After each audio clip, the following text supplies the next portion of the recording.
Hello. So just give me a moment as I go live on all platforms, making sure that it is coming into all of my streams, the video. So just a moment as that comes online.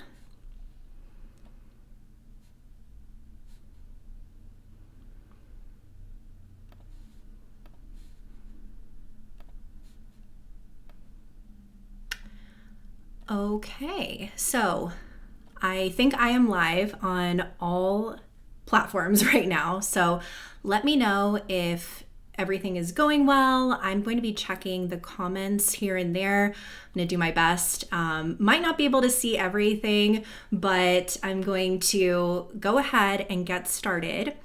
So today is called Love Your Process, Cultivating Courage to Take Massive Action.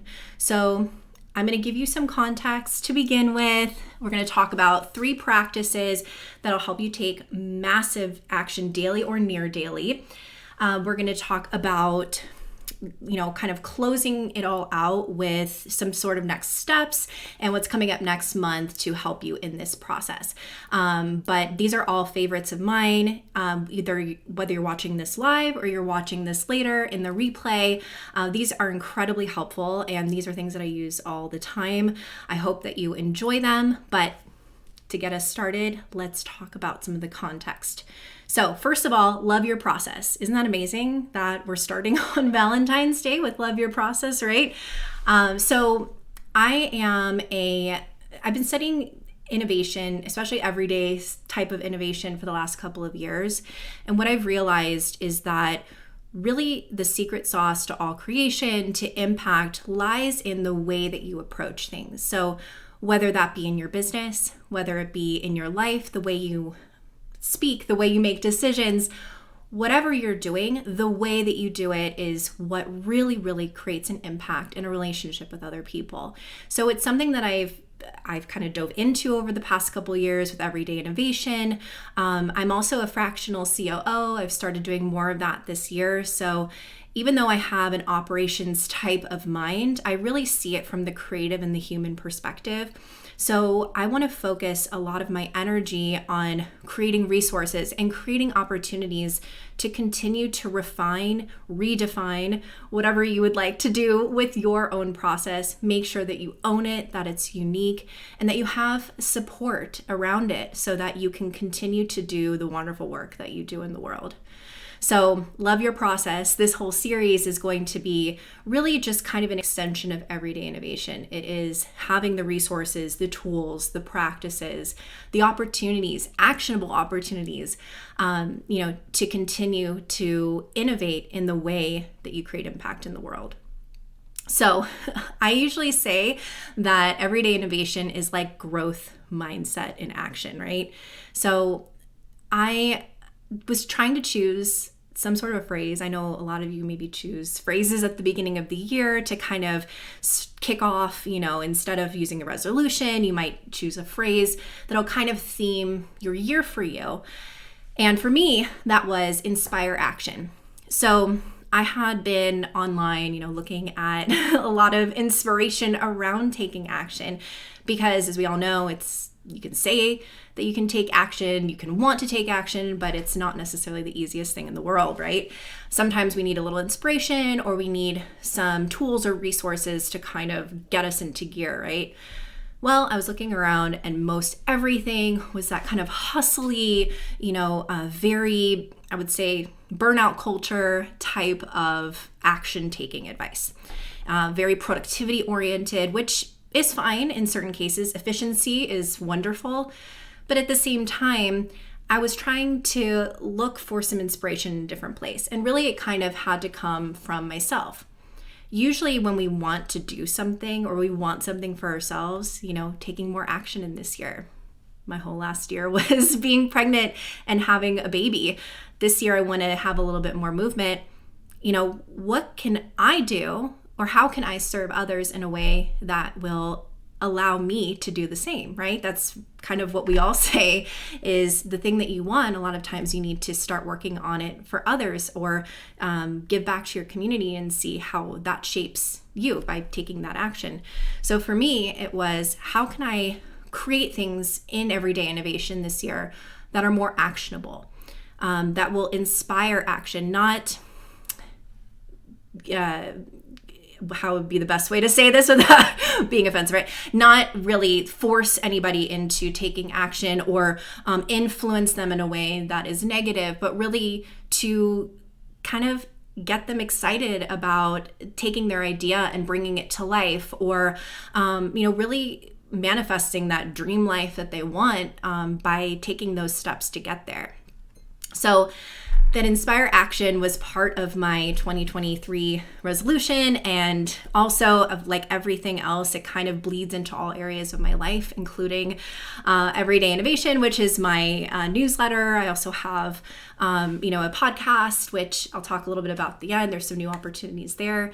And I'm also working on a venture studio this year. I'm launching that. So as scary as that is, I wanted to show you be very vulnerable in how I'm taking steps to do those things this year, and then give you also some resources so that you can do the same. So without further ado, I want to get into why are we talking about courage and massive action? So I have little slides here, which is incredibly fancy for a live, right? But I'm doing it because I love a visual. I'm sure you do too. But this is what I saw. A lot of people think of massive action as literally an action that is massive, but really what the definition is acting consistently until you get what you want, no matter what. So massive action has nothing to do with the size of the action necessarily, or not necessarily the pace at which you're going to take the action. It is just the fact that you are taking that action no matter what until it comes up. It's a level of integrity. So what I love about massive action, or the concept of massive action, is that it requires us to have that everyday innovation, mindset, that everyday innovation way of approaching life. So if you are working toward a large goal or something, a big project, or what else is massive action? Even just, growing your family, whatever that might be, you're taking those daily steps, no matter how slow, no matter how much support you need, you continue to do it and you don't give up, no matter what kind of fears come up, no matter, what your schedule is. And that's something that I needed to embody this year, because I have a new baby. So there are a lot of excuses that can come up for me as to why I can't take those steps every day. But I'm trying my best to take those little steps, no matter how small they are, minuscule, to get there. So what does courage have to do with it? Well, sometimes even if the step of that day isn't that massive, what you're working towards is, and it can be scary. Courage is something that's needed. Courage and resilience really are what's needed if you want to continue to grow as an entrepreneur, as a person, as somebody who has big dreams in their life. And to be honest, I really didn't need any more productivity advice necessarily when I was looking around. I was looking for some inspiration for courage, because sometimes, we get imposter syndrome, which, by the way, I love this. I heard this somewhere. If I can find it, I'll credit who, but I've been loving saying it recently. Imposters don't get imposter syndrome. They actually have to be very confident to continue their jig. So why can't we? If we're not imposters, then why can't we just do without the imposter syndrome and be confident? Just a thought. But those fears come up about what other people think, what that might mean for us if we succeed. And I think that's what I really needed as far as taking action, because sometimes we avoid the things that we really want to do, or even if it's little steps and it's not that hard, because we're not sure if people will judge the results, if, putting something out there in the world, even if it's just a post, or if it is, a small idea, it might get rejected. That's something that can be really scary. So as we go into some of these practices today, these are all designed around having the courage to take those steps toward massive action, and really, in a way, practice everyday innovation. So I'm going to hop into them since I gave you a really large context on all of that. But I want to share this little graphic quickly because I love this as well. This is from New Happy Co. You might follow them on Instagram. I just love their visuals. I've been really into visuals recently. There's some really great artists that I'll definitely be sharing in future newsletters. But I love being able to see these thought structures and frameworks put into form. And really that is an art in and of itself. So I am always in awe of people who can take, some of these concepts and put them into these cool little visuals that can really stir up and, incite action as well. So this one says, your moments of greatest growth are preceded by moments of courage. So most of the time when we're stepping out of our comfort zone, we are taking that leap, we're learning, we're doing something new, we're doing something scary, and often we're learning from it, we're iterating over time. Even if we fail or even if we make a mistake, we're doing better. Just as I'm getting on here today, I'm sure that there are errors coming up somewhere in one of the streams, but I'm doing it because I want to learn from it. I want to do better the next time. I want to see how these slides turn out, if you can even read them, who knows? But if not, I'm sorry. The visuals will also be in the newsletter. If you're watching this live, don't worry, got you covered. So they'll be in the Everyday Innovation newsletter on Thursday. But basically, I'm just trying to learn from what I'm doing as well. So let's hop into it. There are going to be 3 practices that I'm talking about. There's one that's going to be more of something that you can implement right away. It's really just more of a habit that you can implement that will allow you to and kind of remind you to take that action. There's a tool that'll help with kind of the emotional things that come up when you're trying to take those steps toward massive action. And also the third is going to be kind of a framework of working through some of those emotions and also kind of a plan to take action. So it's a little bit of a hybrid. I wouldn't say the hybrid of the 2 practices, but it's really kind of not just, a practical thing. It's also kind of an emotional framework as well. So I'm going to go ahead and get started. So this first one actually comes from a really good friend of mine. His name is Drew Riley. I've gotten closer with him in his actual his actual company has a community, and they also have an amazing newsletter. They have a pro version and a free version. The pro version is totally worth it. It's made for builders, makers, entrepreneurs, investors, anyone who's looking at kind of the trends of the future. So not trendy as, something comes up and it just is, something that is popular in the market at the moment. It's not a trend in that sense. It's a trend toward the future, a trend in innovation, a trend, like how technology is evolving or how more people are becoming one person, $1 million businesses. I found the community through the report on startup studios and venture studios because that's something I'm interested in doing. So they have incredible resources for that. So I met him through his community, and they have masterminds within the community, and we were in the same one. And he taught me about this practice called the Comfort Challenge. So it's, of course, inspired by Drew, but it's a daily scheduled action that's outside of your comfort zone. It seems really easy, but it's harder than you would think.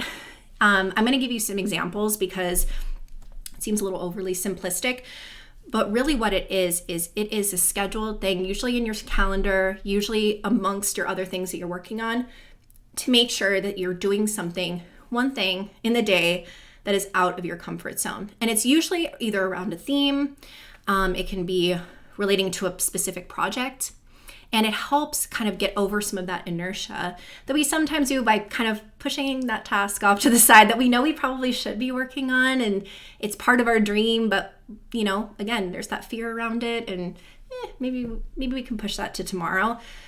But really intentionally scheduling that in, putting it in like your Streaks app, something like that, so that you're keeping track of it and seeing how many days in a row you can keep up with it. But some of the examples he gave me were, one, he was wanting to learn how to do jujitsu at a certain point. And I think there was another time he was learning how to cook. So what he would do is he would make sure that he would schedule time, during the day to learn more about it, even if he basically stunk at it in the beginning. And that was the scary part, was in the beginning, he wasn't loving, the so much failure part, but continuing to do that made him so much better at these hobbies. And he didn't have the excuse of saying that it wasn't for my business, whatever, but it's something that he really wanted to do for himself. So it was important, right? So he scheduled that in, and it could just be a jujitsu lesson. It could be, going to the grocery store and cooking that meal, right? And doing a new recipe that was maybe a little bit more difficult. If it's something that's in your business, maybe for example, it could be a skill that you're trying to develop in yourself while working in your business. It could be something that you want to launch. So if there's something kind of out there that you want to launch, you might use that and break it down into pieces so that you're making sure that you're working on it and you can count that. It could be something more one-off, like maybe you're a little bit nervous about being more vulnerable on social media, so you're putting that post out or going live. Might be a skill that you're trying to develop. So let's say maybe public speaking or speaking on the phone, sales, and you want to practice more often. So you're making that one call a day, or you're going live every day, whatever that might be. You start to schedule that in, and then it becomes easier and easier and easier. So I love the comfort challenge. And what's cool about it is, even though those things get easier, you have new comfort challenges that come in, and you kind of have that commitment to growth. So that's one of my favorites. I call it the uncomfy boss move. So I usually have that in my Streaks app. And what I will do is I will, I'll have it in there, and I will be looking at my streaks every day. And then I try to do something that's uncomfy. So today, this is a little uncomfy, right? This is something new. So I think this is totally a great one that I can use for my checkoff for today. So whatever that might be, start to schedule it in, and you will be really happy with the results. Okay, so the next one is actually from the tools. So if you have watched the Netflix special, I don't believe this specific tool is in there. If it is, and I missed it, I apologize, but it is in the book, The Tools. Phil Stutz is a psychiatrist. He kind of approaches therapy in a little bit of a different way. It's very solution oriented, the way that he approaches it. He uses a lot of visuals, is actually one of his drawings. But I'll share a little bit about this particular tool called the reversal of desire. So this one I found very interesting because this kind of helps in the moment, and also when you're thinking about a particular action that you want to take that's a little scary. This is something that you can use to practice feeling a little bit differently about the situation. So this is a very emotionally based, it's mental and emotional. So it's a tool that you can use in the moment, or when thinking about the thing that you want to do. So cues to use this tools before I explain it. The cues to use it are when you have to do something uncomfortable and you feel fear or resistance, you can use it right before you act. Or the second cue is whenever you think about doing something painful or difficult, if you use it every time you have these thoughts, you'll build up a force that will allow you to do it when the time comes. So there are 3 steps. One is face the pain. So what you want to do is focus on the pain that you're avoiding. That's really how we're built, right? We're built to avoid pain. So let's use the example of, let's say posting something vulnerable on social media. Focus on the pain that you're avoiding. Okay, you're trying to avoid people maybe receiving it not the way that you would like, not getting any comments or likes, somebody maybe trolling you in the comments. Whatever that might be, you have to surround yourself almost like you're in a cloud of that pain. You move into it, and you start to silently scream, bring it on, to demand the pain. You want it because it has great value. It's not real pain, but it's pain that is perceived, but you want to almost think about it like you want it. It seems a little wild, but you almost want to be like, I want the trolls to come, right? I want the haters to comment on my post. I want there to be no one to like my post. This is not necessarily putting it out there to like manifest that, but it's saying that no matter what happens, I'm okay with it, bring it on. So then you move toward the pain. You almost visualize yourself as you kind of move into that cloud of all the things that could happen when you post that, right? You know, your aunt who is not particularly supportive sees it and says something. You know, there's someone else comments something silly on it. No one even sees it. They don't even care. And, you know, that's painful because you're announcing something new. Whatever that might be, start to move into it and just say, I love pain. And you keep moving forward. You move so deeply into the pain that you're one with it. You're sitting there with it. It's happened. You're like, oh my gosh, this is truly happening. And it seems like something that you wouldn't necessarily want to do, but let me tell you why this is going to work on the other side. Then what you feel is once you're in it, you know what it's like. This is what you've been avoiding. You kind of let that cloud of pain spit you out and close behind you. And then you say, inwardly, pain sets me free. As you leave the cloud, feel yourself propelled forward into a realm of pure light. A lot of times we avoid pain in general, but we also avoid thinking about the pain. And sometimes as much as we don't, you know, we want to be all positive vibes and we want to think of the best outcome, which is something that you should do in every situation. You want to visualize a positive outcome. You want to first think about that painful piece, the thing that you're avoiding, because often the reason why we're not taking action is because that pain is there. And it's incredibly understandable. We don't want to face that. So of course we're going to avoid the thing that makes us get closer and closer to that potential pain. So the more we can face that head on, have the courage to do that, the less and less that it feels that way. It's very similar to, here's an example that is pretty simple that you probably have already done, is exercise, going to the gym. Something that's painful, something that can be painfully boring at times for some people, where you feel a little stupid if you haven't done it in a while. There actually may literally be more pain if you haven't done it in a while.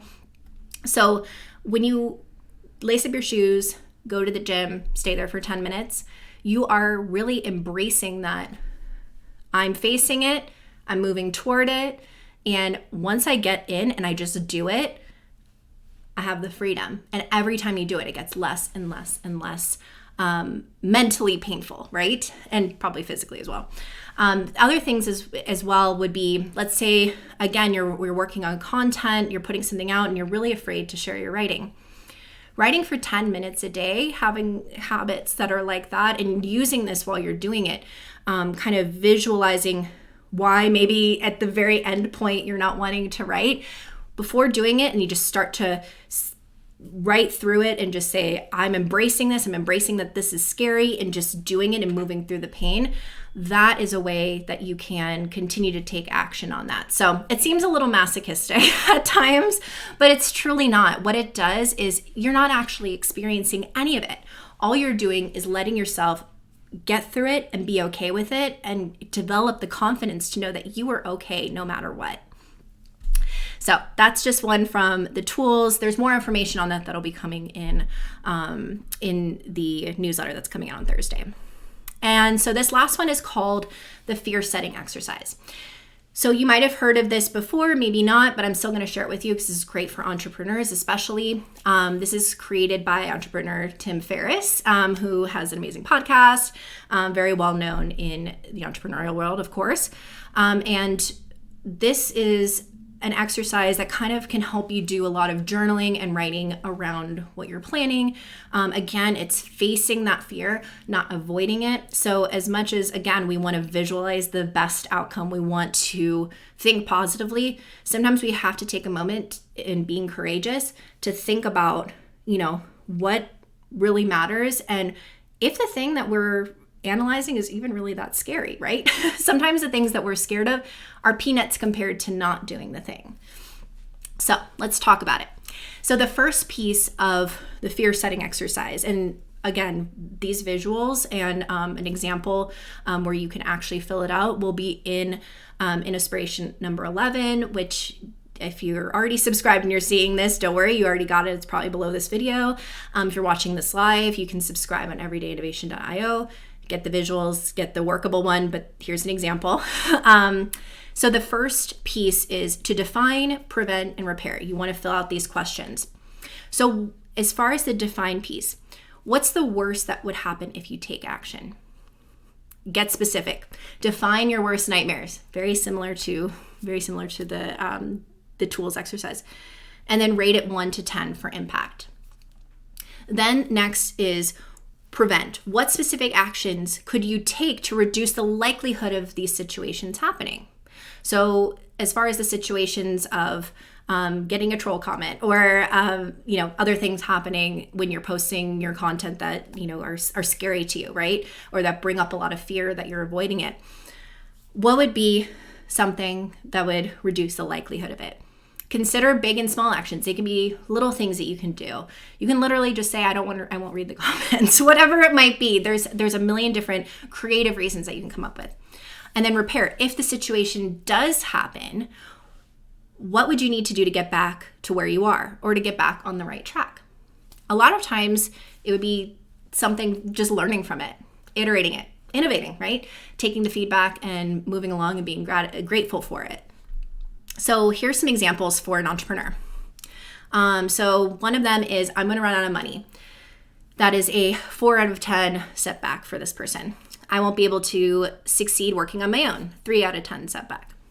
To prevent it would be freelance on the side, reduce costs of living. So running out of money, is that something that you really feel is going to happen? What's the impact of that? Is there something that you can do to support yourself while you're working in the space? Or if you get to a certain point, is there something that you can do to help bolster your income? I won't be able to succeed working on my own. Work with a coach or get advice from somebody, get some mentors, join a community, so that you have people around you to support your process. And repair would be reach out to contacts, start applying for jobs, and then it says same as above. You could, of course, if the worst were to happen and you lost everything, you could, of course, always reach out to people and apply for a job. A lot of people always worry about losing their home. And a lot of people are privileged enough to have people that they could crash on their couch for a couple of nights if the worst case happened. And usually it's not even going to be close to that. But these are things that if we don't explore them, they often will hide in the crevices of what we're doing, and we don't take the action towards the things that we want to do. And this is a huge barrier to entry for entrepreneurship. And with everything happening in the economy as it is, there's a lot of fear around taking action, especially in becoming an entrepreneur. They want the security and the stability of a job. And while that is totally amazing for most people, if you have that desire in your heart to be an entrepreneur, and there's a lot of fear around that, especially fear of making money, there are a lot of resources and a lot of things that you can come up with in these fear setting exercises to help give yourself the confidence to go ahead and move forward, because there are a lot more solutions out there than you would ever believe, especially in community and getting help from others and support. Okay, so the next step after you ask those questions to yourself is, what might be the benefits of an attempt or a partial success? So here's an example from the entrepreneur. Learning new skills, learn what I'm capable of doing on my own, build relationships with new people, never wonder what if. And again, he or she is putting the ratings, the impact ratings. So these things look to be more impactful than the downside from what I'm seeing. So this is an example of somebody who's decided to be an entrepreneur, and they're looking at, all the upsides and growth for themselves. And then the last piece is, what are the costs of an action? Emotional, physical, financial, etc. So they don't have an example necessarily for this, but this is the part that really hits home as far as looking at the impact of what you don't do and the impact of not doing the thing that you want to do. So if you look at the next 6 months to year, 3 years, it's not necessarily to create FOMO in just doing things. It's looking at, now I'm 3 years behind in, taking that leap to be an entrepreneur. I have another kid now, so it's a little bit harder to get rolling, or I may have to take on another job if I do this. There are a lot of things that you can think about, and really one of the most, and this, I know it's a little morbid, one of the most effective ways to look forward is to talk to your future self or your quote unquote deathbed self and ask, what are the things that are important? What do you wish you could have done? And most of the time, a lot of it doesn't have to do with work. It's mainly to do with family. So first of all, of course, keep that in mind. But second of all, it's really just regret in not taking action, doing something that they love, or creating the life that they want. So you just keep that in mind. And as you go through these exercises, it can be scary in the moment to do them, and there may be some resistance doing them at first, but as you do them more often, you start to build that muscle just like you would in the gym, and it becomes easier and easier to take that action. So these are just 3 exercises, and these are very much focused on the courage to take massive action, and they're talking a lot more about the resistance that we feel. But in the upcoming Inspiration, there will be more resources like tech and other stuff and books and communities, other practices that help with continuing to take action more on the accountability side, or just inspiring, or just practically helping you, and are not necessarily always about overcoming the fear. It's just literally helping you to do more of what you want to do, and prioritizing, of course. So of course I need to share a little gift to wrap this up. We love a Schitt's Creek gift.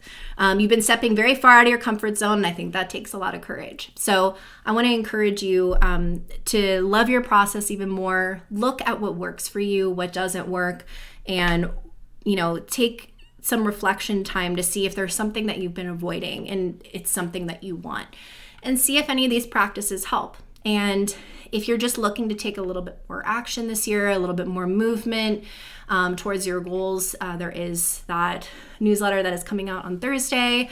If you're already in it right now, thank you for subscribing, and there's more content to come. I'm really excited to share that the next Inspiration is going to be on innovating in public, or building in public, if you've heard of that before. It is a practice of basically sharing your process in real time, your learnings, your experiences. A lot of people do this in the creator sphere just because they want to share kind of what works, what doesn't. They want to share their journey with others. But there are some other nuances to it that come from different industries, different realms. I know it personally a lot from the indie hacker world, builders who really share their experiences. They don't inflate. They don't do the what would you call it? Basically kind of showboating on Instagram and on Twitter. They're really real, and there's a huge community that supports one another in building their dreams and building their new products and building what they're using to serve the world. So I want to share a little bit more about that practice and give an actionable space to do that. So Stand Up Studio will be launched in the community in March. So I'm really excited to share that with you all. Stand-ups for me have been a really integral part of being able to take action and have accountability, and then also support one another. Sharing what you're doing with others, what you're working on, gives you that accountability to continue doing what you're doing, and allows openings to help one another, to share where your struggles are, to see if there are opportunities, to further each other's career, advise one another. We all have our gifts, and we should be able to share them with one another. So I'll be sharing that, and super excited also to have some new podcast episodes coming out in the Inspiration Curation. Also, you can DM me. There are going to be some podcast spots, and these are going to be heavily process focused. So focusing on your particular process, if it's something that you want to share with others. And I have a very specific way of walking through it that's really awesome and shows off what's so unique and amazing about you and also your venture. I'm going to have an application form for that. So lots of opportunities to collaborate, lots of opportunities to build together. I'm looking forward to doing that with you. Thank you so much for joining me. If you join me live, thank you. I'm going to look at all the comments now. And if you're watching this later, I appreciate you. And I hope that you have a wonderful Valentine's Day, or had the wonderful Valentine's Day. And I look forward to getting into your process as well. If you like this, or there's something that you've tried, leave a comment on YouTube or wherever you're watching this. I would really appreciate it. And I want to create more of this with you and alongside you. Thank you so much.